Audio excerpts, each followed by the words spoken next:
48 घंटों में एक 3 साल का बच्चा गायब हो गया और जब वह वापस आया तो उसकी आंखों में कुछ हमेशा के लिए बदल गया था। यह उत्तरजीविता की कोई आम कहानी नहीं है। यह वो कहानी है जो इंटरनेट पर चमत्कार और रहस्य के बीच बहस का विषय बनी हुई है। और मैं गारंटी देता हूँ, आप राइकर वेब के बारे में सच्चाई जाने बिना इसे देखना बंद नहीं कर पाएंगे।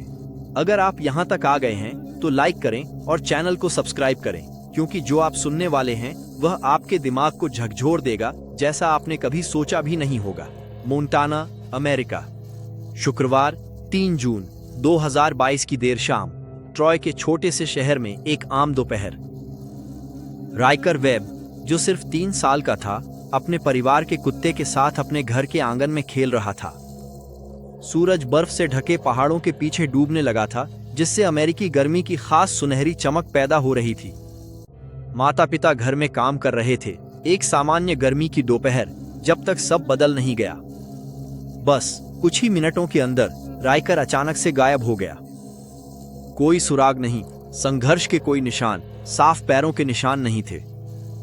एक 3 साल का बच्चा लापता हो गया था और जैसे ही परिवार को यह एहसास हुआ कि वह अब घर के आंगन में नहीं है, उनका बुरा सपना शुरू हो गया। 2 घंटे बाद पुलिस को बुलाया गया और दोस्तों, जब मैं कहता हूं कि प्रतिक्रिया बहुत बड़ी थी, तो वह वाकई बहुत बड़ी थी। लिंकन काउंटी शेरिफ के कार्यालय ने तुरंत इस मामले को उच्चतम प्राथमिकता वाला बना दिया। 3 घंटे से भी कम समय में 50 से ज्यादा लोग जुट गए। विशेषज्ञ खोजी कुत्ते 3 अलग अलग राज्यों से विशेष रूप से बुलाए गए थे। नेशनल गार्ड के हेलीकॉप्टर आसमान में चक्कर काट रहे थे। इंफ्रारेड थर्मल कैमरों वाले ड्रोन भी थे। लेकिन अब आता है रूंगटे खड़े कर देने वाला हिस्सा। मौसम की स्थिति बहुत खराब थी। एक भयंकर तूफान अभी अभी उस इलाके से गुजरा था। घने कोहरे के कारण दृश्यता 50 मीटर से भी कम हो गई थी। रात को तापमान 4 डिग्री सेल्सियस से नीचे था। रुक रुक कर बारिश होती रही। इन हालातों में खोए हुए एक 3 साल के बच्चे के बचने की संभावना आंकड़ों के हिसाब से 12% से भी कम थी। पहली रात एक भयानक सपना थी। तापमान -1 डिग्री सेल्सियस तक गिर गया था। इलाके में ठंडी बारिश लगातार पड़ रही थी। कोहरा इतना घना था कि नेशनल गार्ड के हेलीकॉप्टर अगली सुबह तक उड़ान नहीं भर सके। उन माता पिता की पीड़ा की कल्पना कीजिए। सोचिए, आप सो भी नहीं सकते ये जानते हुए कि आपका 3 साल का बच्चा एक खतरनाक जंगल में खो गया है, जहां ऐसी परिस्थितियां हैं जो बड़ों को भी मार सकती हैं। शनिवार 4 जून, खोज का दूसरा दिन। विशेषज्ञ दल मोंटाना की राजधानी हेलेना से आ गए। 3 हेलीकॉप्टर इलाके की छानबीन कर रहे थे। मिलिट्री टेक्नोलॉजी वाले ड्रोन दुर्गम इलाकों के ऊपर से उड़ रहे थे, लेकिन मोंटाना का जंगल बेरहम है। यहाँ हजारों हेक्टेयर में घने जंगल, गहरी खाइयां, बर्फीली नदियां और खतरनाक जंगली जानवर हैं। भूरे भालू, प्यूमा, भेड़िए, ये सभी शिकारी एक छोटे बच्चे को आसान शिकार के रूप में देखते हैं। शुक्रवार के तूफान ने हर उस सुराग को मिटा दिया था जो राइकर तक ले जा सकता था। एक 3 साल का बच्चा इन सब से कैसे बच सकता था? शनिवार को तलाशी अभियान और तेज कर दिया गया। पहाड़ी इलाके में खोज और बचाव में माहिर विशेष टीमें अन्य राज्यों से भी पहुंची। इस ऑपरेशन पर रोज $2 लाख से ज्यादा खर्च हो रहा था। रविवार 5 जून, तीसरा दिन। लापता हुए पूरे 48 घंटे हो चुके थे। आंकड़ों के हिसाब से राइकर के जिंदा मिलने की संभावना 5% से भी कम हो गई थी। और फिर ऐसा हुआ। लगभग 3 बजे एक ग्रामीण जोड़े ने फेसबुक पर देखी एक पोस्ट से प्रेरित होकर अपनी संपत्ति पर एक छोड़े हुए छोटे घर की जांच करने का फैसला किया। यह एक साधारण इमारत थी जिसमें बिजली जनरेटर था। यह वेब के घर से लगभग 4 किलोमीटर दूर था और वहीं उन्हें राइकर मिला। लेकिन इस कहानी का असली रहस्य यहीं से शुरू होता है। राइकर उस छोटे से घर के फर्श पर बैठा था। उसने अपना नीला पजामा पहना हुआ था।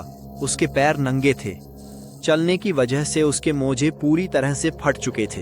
अत्यधिक ठंड से उसके होंठ नीले पड़ गए थे। कम तापमान के कारण उसका शरीर साफ तौर पर ठंडा पड़ गया था। लेकिन यहाँ पहला रहस्य है, उसे कोई गंभीर चोट नहीं थी, न कोई गहरी खरोंच, न कोई कट और न ही जंगली जानवरों के हमले के कोई निशान थे। एक 3 साल का छोटा बच्चा बाधाओं से भरे जंगल में 4 किलोमीटर की दूरी तक बिना किसी गंभीर चोट के आखिर कैसे चल पाया? शेरिफ डैरेन श्वार्ट्ज ने कुछ ऐसा कहा जिससे सभी को आश्चर्य हुआ। राइकर अच्छे मूड में और स्वस्थ लग रहा था, हालांकि वह स्पष्ट रूप से भूखा, प्यासा और ठंडा था। लेकिन फिर वो बात सामने आई जिसने सबके दिमाग को झकझोर दिया और इसे दुनिया भर में वायरल कर दिया।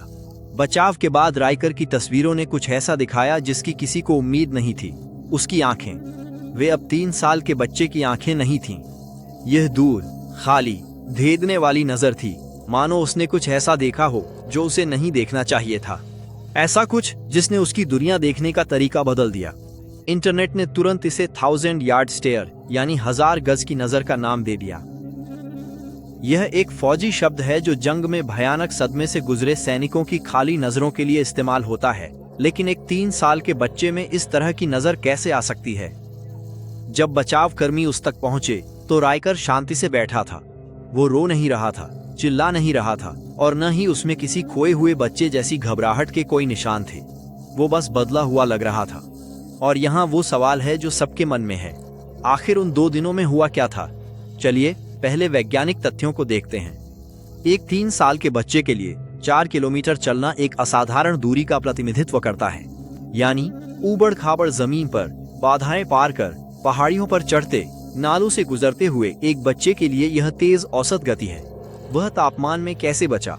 छोटे बच्चों का शारीरिक तापमान वयस्कों से बहुत तेजी से गिरता है। हाइपोथर्मिया इन हालतों में 3 घंटे से कम में घातक हो सकता है। राइकर ने 48 घंटे अत्यधिक ठंड और बारिश में बिताए। जहां मिला वह छोटा घर एक सुराग देता है। यह हवा और बारिश से बुनियादी सुरक्षा देता था। पर एक बच्चा इतनी पनाहगाह कैसे खोजता? शिकारियों से कैसे बचता? उस क्षेत्र में भूरे भालू, प्यूमा, भेड़िए और कोयोट निवास करते हैं। ये सभी शिकारी रात में शिकार करते हैं और छोटे बच्चों को आसान शिकार मानते हैं। राइकर ने 2 रात जंगल में बिताई, हमला नहीं हुआ। कैसे? अब थ्योरी पर आते हैं। आदिम उत्तरजीविता वृत्ति। विशेषज्ञों का कहना है कि छोटे बच्चों में वयस्कों से ज्यादा तेज जीवन रक्षा प्रवृत्ति होती है। उस सोच के बिना जो वयस्कों को पंगु कर देती है, वे अपनी मूल प्रवृत्ति पर काम करते हैं। राइकर को छोटे कीड़ों और जानवरों में बहुत दिलचस्पी थी। तलाशी में पलटे हुए पत्थर मिले, जो कीड़े खोजने वाले बच्चे का व्यवहार है। सिद्धांत 2, अत्यधिक मनोवैज्ञानिक आघात। अत्यधिक आघात के संपर्क में आने वाले बच्चे बचाव के तौर पर एक अलग थलग अवस्था में जा सकते हैं। वह 1000 गज की नजर इसी आघात का नतीजा हो सकती है। 2 दिनों में खोए रहने के दौरान राइकर ने इतने गहरे अनुभव किए कि उसका दिमाग भावनात्मक रूप से बंद हो गया। सिद्धांत 3, बाहरी मदद। कुछ जांचकर्ताओं का अनुमान है कि उन 2 दिनों के दौरान राइकर को मदद मिली होगी। ऐसे दस्तावेजित मामले सामने आए हैं जिनमें खोए हुए बच्चों को जंगली जानवरों ने कुछ समय के लिए गोद लिया था। उदाहरण के लिए जंगली कुत्ते सहज रूप से छोटे बच्चों को बचा सकते हैं। थ्योरी 4, असाधारण घटनाएं। मोंटाना में रहस्यमयी जीवों को देखने का लंबा इतिहास रहा है। कुछ लोगों का मानना है कि राइकर को 2 दिनों के दौरान कुछ ऐसी अलौकिक चीज मिली होगी जिसने उसकी रक्षा की, लेकिन उसके मन पर गहरी छाप भी छोड़ी। थ्योरी 5, प्रतिस्थापन। सबसे परेशान करने वाली थ्योरी। कुछ षड्यंत्र सिद्धांतकारों का मानना है कि वापस आया बच्चा असली राइकर नहीं था। इस थ्योरी ने मुख्य रूप से उसकी आंखों और व्यवहार में भारी बदलाव के कारण जोर पकड़ा। यह मामला सोशल मीडिया पर वायरल हो गया। राइकर वेब के रहस्य पर बने वीडियो को लाखों बार देखा गया। घटना से पहले और बाद के राइकर की तुलना करने वाली तस्वीरें वायरल हो गईं। दुनिया भर में लाखों लोग उसकी आंखों में आए बदलाव से परेशान थे। राइकर वेब वापस घर लौट आया। उसका पूरा मेडिकल और मानसिक आकलन हुआ। शारीरिक तौर पर वह पूरी तरह ठीक हो गया। लेकिन उन 2 दिनों के दौरान वास्तव में क्या हुआ था, यह रहस्य एक अनुत्तरित प्रश्न बना हुआ है।